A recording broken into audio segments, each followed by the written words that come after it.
April 16, 1972.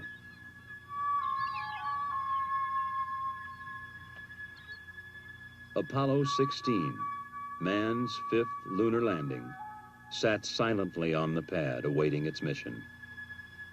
Inside the astronaut quarters, it's April 22nd. Young and Duke would find themselves strapped into a small electric car called the Rover, bouncing across the lunar plateau known as Descartes. The old water bag is working super. This is going to be a good day, Charlie. Yow! Woo! Man, that's a great big skid. We're doing 10 clicks, Tony. Covered me with dust on that one. As Young and Duke rode the bucking rover to the lunar formation called Stone Mountain, NASA geologist Farouk El-Baz wrote on a blackboard on Earth, "There is nothing so far removed from us to be beyond our reach, or so hidden that we cannot discover it." René Descartes. As John Young would later remark, Apollo 16 would certainly help prove that René Descartes was right. Almost like a freshly plowed field that's been rained on. Yet less than 2 days before, it looked as though this would never happen. It was, in Young's words, a real cliffhanger. The Marshall Space Flight Center team was working on a launch vehicle gyroscope problem that threatened to scrub the mission. Less than an hour before liftoff, their advisory to the Kennedy Space Center launch team was go.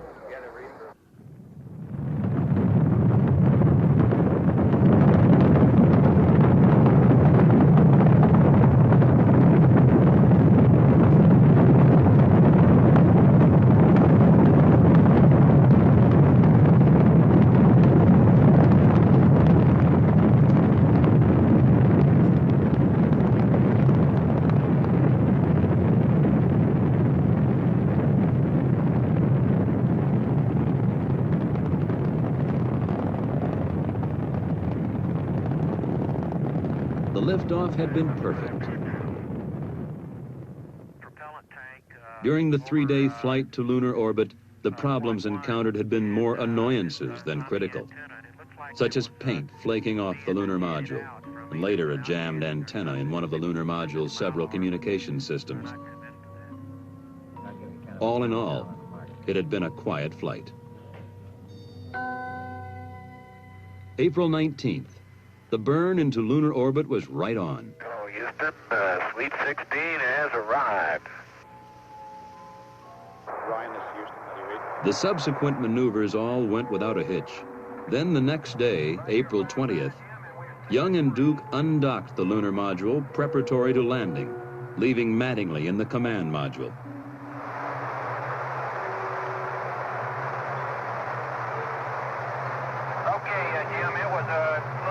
But we got it done right here 5-9, Jim, and we're sailing free. Stand by one, Jim. Okay, we're on.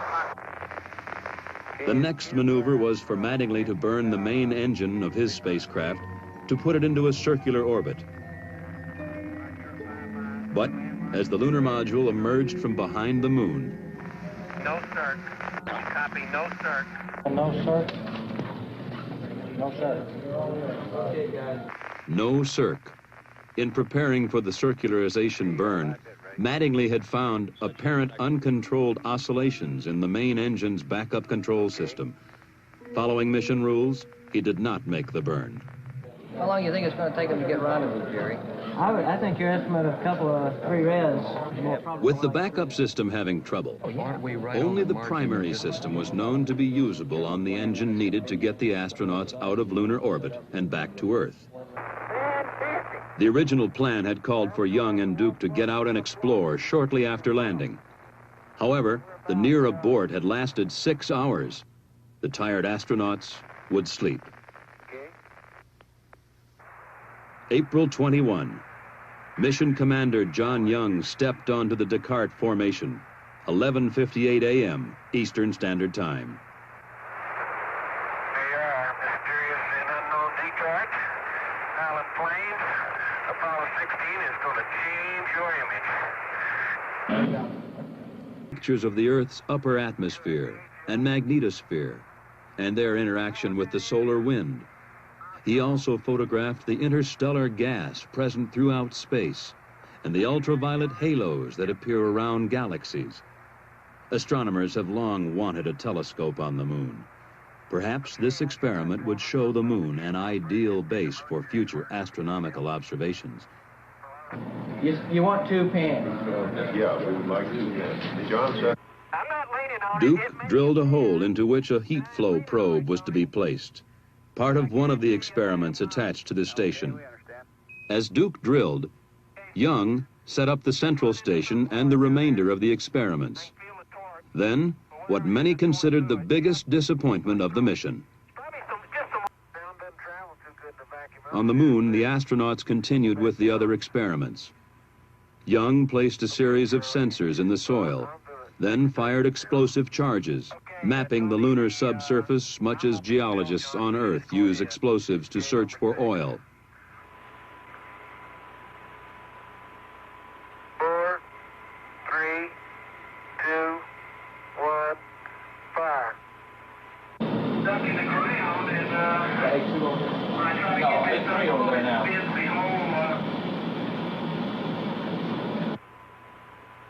They continued to sample the area and activate the experiments. Their first traverse would take them about 1 kilometer west of the landing site. They would make 2 stops to collect samples and conduct experiments. 10529 in your flight plan. But I couldn't pick a better spot. John, you're just beautiful. That is the most beautiful sight. What's that? You're standing there on the rim of that crater. This guy don't really know. We're going to have to use an amp. Young used a portable instrument to measure the local magnetic field. He would later record the most intense magnetic field ever found on the moon, far higher than scientists ever suspected. What's that, Charlie? It's really some crater. As you come around there, there's a rock in the near field on this rim that has some white on the top of it. We'd like you to pick it up as a grab sample. Huh? He's got about 2 wheels on the ground. Okay, turn sharp. I have no desire to turn sharp. Okay, here's a Sharpie. Hey, that's great. He's a big rooster tail out of all 4 wheels. And as he turns, he skids. The back end breaks loose just like on snow. Come on back, John. Hey, the DAC is running. Then I'll tell you, Indy's never seen a driver like this. Okay, when he hits the craters and starts bouncing, it's when he gets his rooster tail. He makes sharp turns. Then it was back to their lunar base, activate experiments, and close out EVA-1.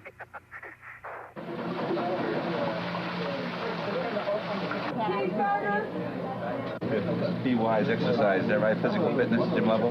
Hey, that's right. Please don't take pictures of the hot dogs. Showing the low residue, high protein diet. Anybody got any- On Earth, the scientists took a break. Tomorrow would be another busy day.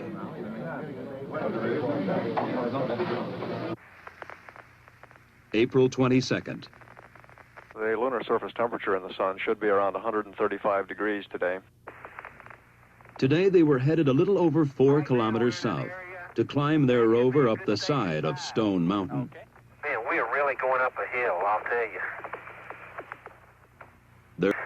All I can say is spectacular, and I know y'all are sick of that word, but my vocabulary is so limited. Let's see what we can do. If we got the rake soil, if we got certainly something, we could go to one-man sampling and maybe do it. They would make a total of 6 stops on this traverse, collecting samples from large rocks down through the intermediates to the smallest soil particles. They would operate experiments measuring the strength of local magnetic fields to measuring the resistance of the soil to compaction. 3, 4, 5, 6, really put in some detail on what How far away is that crater? Man,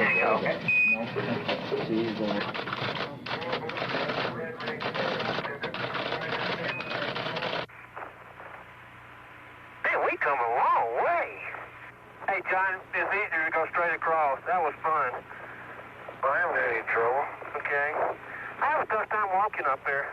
The sampling time used up, it was time to return to the rover and head back to the lunar module. And they did it in 2 minutes less travel time than they were 10 minutes pre-planned. Fantastic. Tony, how about an extension, you guys? We feeling good. Is that all we're going to do tonight was sit around and talk? But with the limited oxygen and water in the backpacks, it was finally time to close out EVA-2. Okay.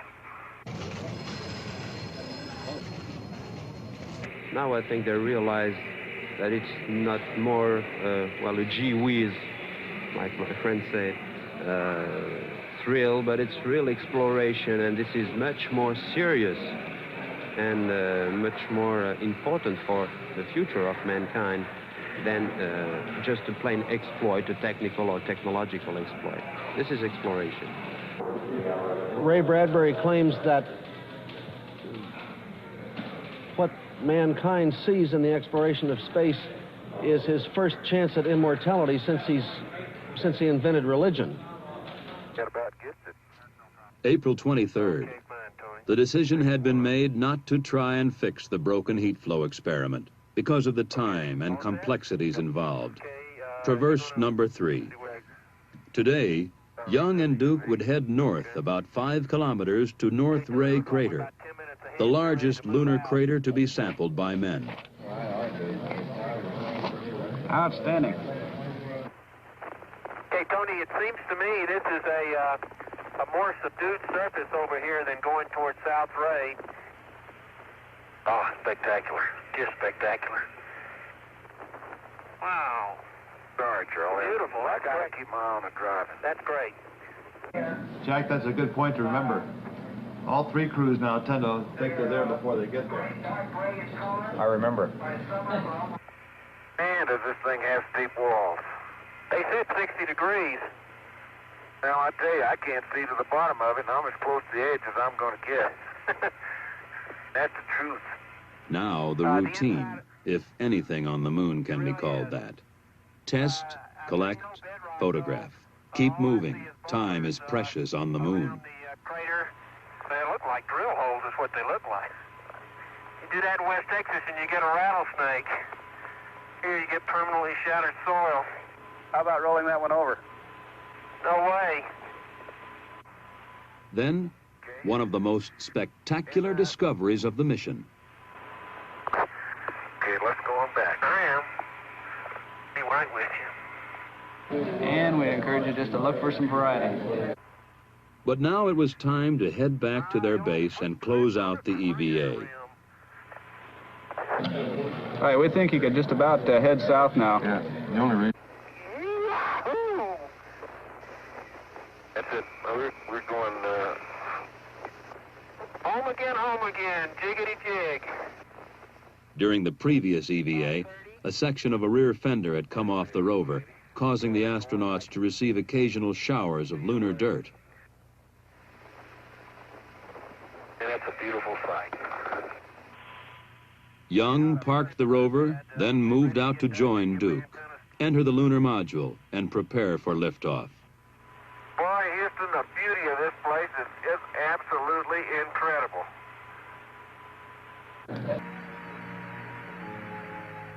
The inspections complete, the command module and lunar module maneuvered to docking. John Young, Ken Mattingly, and Charlie Duke, reunited aboard the command module, settled down for tomorrow's tasks. Jettison the lunar module and burn out of orbit to come home.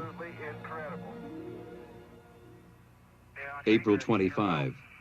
Ken Mattingly left the confines of the command module cabin, 173,000 miles from Earth. As he orbited the moon, he...